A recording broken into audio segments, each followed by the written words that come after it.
د حضرت زید بن ثابت رضی الله تعالی عنہ نه روایت دی، فرمایي چې نبی کریم صلی الله علیه وسلم د وکتلو چې نبی علیہ السلام بدن مبارک نه جامې کپڑے لرې کړي، غسل یې وکړو او بیا احرام وتړلو.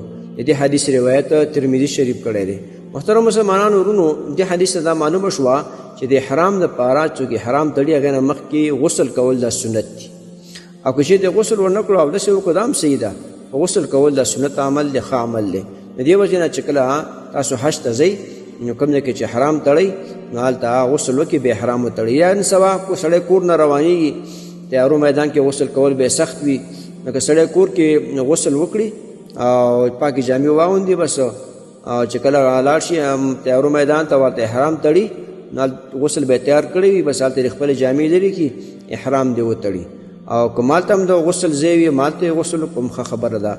خو بهرحال مسله دا ده چې د احرام نه مخکې غسل کول دا سنت دي.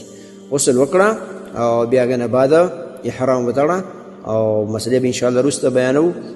نیت به وکړي بیا او بیا به تلبیه ووایي ته محرم ګرځي. خو بهرحال مسله همدغه شوه چې د احرام نه مخکې غسل کول دا سنت عمل دی.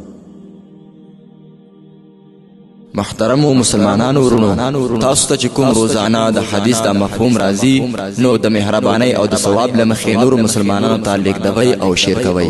والسلام. د دیوبندي مسلک حنفي کاروان سټوډیو لخوا وړاندې کیږي.